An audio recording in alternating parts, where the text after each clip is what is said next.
সেবাই পরম ধর্ম, জীবনে এই মন্ত্রকে পাথেয় করেই এগিয়ে চলেছেন তারা। পৌঁছে গিয়েছেন অশান্তিতে ক্ষতিগ্রস্ত মানুষদের মধ্যে। পাশে থেকে অভয়ের বার্তা ওয়েস্ট বেঙ্গল জুনিয়র ডক্টর ফ্রন্টের। কয়েকদিনের উত্তপ্ত পরিস্থিতিতে সর্বস্ব হারিয়েছে মুর্শিদাবাদবাসী। বিগত 8 দিন ধরে আতঙ্কে জাফরাবাদ, রানীপুর, বেদবোনা, পালপাড়া, সাহাপাড়া এলাকার মানুষজন চোখের সামনে পুড়তে দেখেছেন ঘর, আসবাবপত্র, গাঁটের কুড়ি।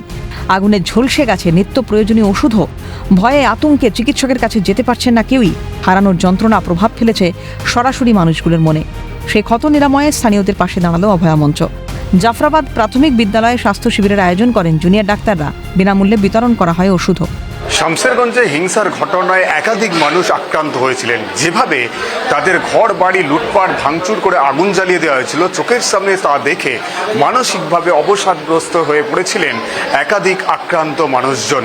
সেই জায়গা থেকে দাঁড়িয়ে জুনিয়র ডক্টর ফ্রন্টের যে অভয়া ক্লিনিক রয়েছে তার পক্ষ থেকে এই মুহূর্তে শামশেরগঞ্জের জাফরাবাদ প্রাইমারি স্কুলে একটি স্বাস্থ্য ক্লিনিক খোলা হয়েছে। সে ঘটনা ঘটেছে, সেই ঘটনার একটা মানসিক যন্ত্রণার মধ্য দিয়ে তারা যাচ্ছেন।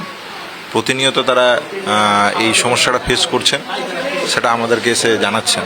আমাদের দিক থেকে মনোবিজ্ঞানের জায়গা থেকে যতটুকু আমরা হেল্প করতে পারি, ওষুধপত্র দিয়ে যেটুকু হেল্প করতে পারি, সেই হেল্প সাহায্য আমরা রাখছি। পেশেন্ট আছে যাদের সুগারের সমস্যা আছে, প্রেশারের সমস্যা আছে, নানান ক্রনিক ওষুধদের তারা কন্টিনিউয়াস সেই ওষুধগুলো খান। এই সমস্যার জন্য অনেক সময় ধরে তারা সেই ওষুধগুলো ব্যবহার করতে পারছেন না। তাতে প্রেশার বেড়ে যাচ্ছে, সুগার বেড়ে যাচ্ছে, একটা আনকন্ট্রোল সিচুয়েশন তৈরি হচ্ছে।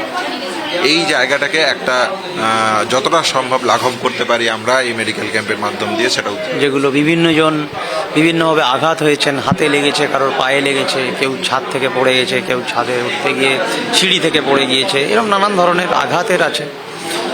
তার সঙ্গে একটা মানসিক আঘাত, যেটা আমরা ওই জন্য দেখবেন যে প্রত্যেকটা পেশেন্ট দেখার সময় আমাদের সময় লাগছে 10 মিনিট 12 মিনিট করে। একটা মানসিক আঘাত, এই মানসিক আঘাত যেটা, সেই জায়গাটাও আমাদের একটা প্রশমিত করার দায়িত্ব থাকে।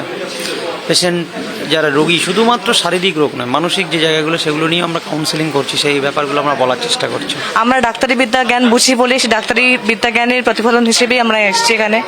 কিন্তু মানুষ হিসেবে মানবিকতার দিক থেকে যদি দেখতে হয়, সব থেকে বেশি ভয়ঙ্কর পরিস্থিতি দেখতে পাচ্ছি।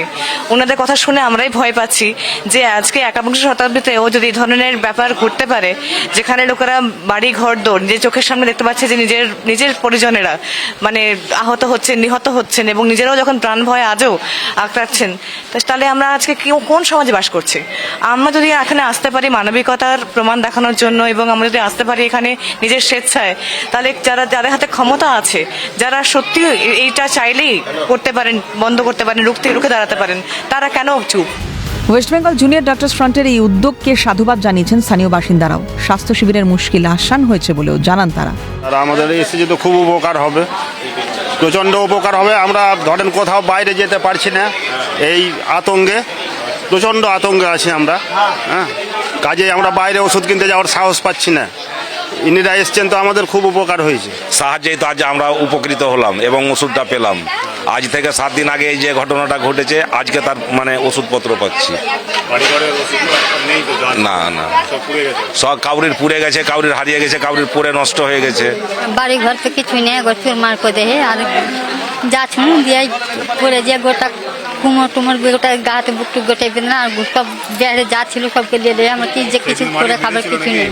অভয়া ক্লিনিকে মানুষের উপচে পড়া ভিড়, কিন্তু শামশেরগঞ্জ সুপার স্পেশালিটি হাসপাতাল কার্যত শুনশান। যদিও শুক্রবার গুড ফ্রাইডের ছুটিতে আউটডোর বন্ধ, তবু অশান্তির প্রভাব যে পড়েছে তা স্পষ্ট ছবিতে। জরুরি বিভাগ খোলা থাকলেও রোগীর দেখা নেই। আজকে ওপিডি বন্ধ, আজকে যেহেতু গুড ফ্রাইডে, ওই জন্য অফিসিয়াল ওপিডি বন্ধ, কিন্তু এমার্জেন্সি খোলা আছে। বা যারা আসছে আমরা সমস্ত কিছু ওষুধপত্র দেয়া হচ্ছে। কিন্তু যেটা বলার হচ্ছে যে রুগী আগের চেয়ে একটু কম, অনেক কম আছে, ভর্তিও কম আছে। কিছু আমাদের দিক থেকে কোনো বন্ধ কিছু নেই, কোনো কিছু। এবার হয়তো যাতায়াতের অসুবিধার জন্য হয়তো আসতে পারছে না বা কিছু। চিকিৎসকদের কাজ শুধুমাত্র রোগ নির্ণয় করা বা চিকিৎসা করা নয়, বরং রোগীদের প্রতি সংবেদনশীল হয়ে তাদের পাশে দাঁড়ানো। একজন ডাক্তার হলেন সেই ব্যক্তি যিনি জীবনের অন্ধকার নিয়েও আশা সৃষ্টি করেন। সেই দায়িত্ব কর্তব্যবোধের পরিচয় দিলেন জুনিয়র ডাক্তাররা।